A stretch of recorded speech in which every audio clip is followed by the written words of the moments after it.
రఘురామకృష్ణరాజు గారు అంటే fire brand మాత్రమే కాదు, ప్రజా సంక్షేమం కోసం పనిచేయడంలోనూ అభివృద్ధి చేయడంలోనూ ముందు ఉంటారు. గతంలో ఆయన నరసాపురం పార్లమెంటు సభ్యులుగా ఉన్నప్పుడు పార్లమెంటు పరిధిలో ఉన్న ఉండి నియోజకవర్గంలో ఎంపీ నిధులతో ఎన్నో అభివృద్ధి పనులు చేశారు. ఎంపీగా ఉన్నప్పుడు కాల్లా మండలానికి 2,48,00,000 రూపాయలు మంజూరు చేశారు. వాటిలో 1,70,00,000 రూపాయలతో డ్రైనేజీ, సీసీ రోడ్లు మరియు water tanks, culvert slab, school అదనపు గదుల నిర్మాణం, హిందూ శ్మశాన వాటికల అభివృద్ధి కోసం వినియోగించగా 78 లక్షల రూపాయల నిధులకు సంబంధించిన పనులు జరుగుతున్నాయి. అలాగే ఉండి మండలానికి 1,83,50,000 రూపాయలు మంజూరు చేశారు. వాటిలో 1,56,50,000 రూపాయలతో డ్రైనేజీ, సీసీ రోడ్లు మరియు కల్వర్టు స్లాబుల కోసం వినియోగించగా ఇంకా 27 లక్షల రూపాయల నిధులకు సంబంధించిన పనులు జరుగుతున్నాయి.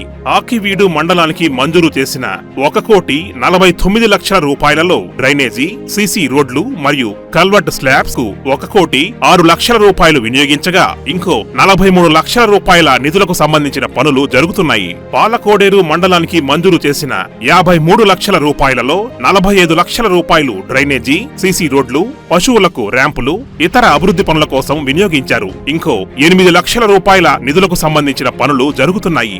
ఎన్ని ఆటంకాలు వచ్చినా రఘురామకృష్ణరాజు గారు ఆయన విధులను ఎప్పుడూ నిర్వహిస్తూనే ఉన్నారు. ఆయన ఇప్పుడు జనసేన, భారతీయ జనతా పార్టీ బలపరిచిన తెలుగుదేశం పార్టీ ఎమ్మెల్యే అభ్యర్థిగా ఉండి నియోజకవర్గం నుండి పోటీ చేస్తున్నారు. జనం కోసం మాట్లాడి జనం కోసం నిలబడే ఇలాంటి నాయకుణ్ణి గెలిపించుకుంటే మన ఉండిని అభివృద్ధి పథంలో నడిపిస్తారు.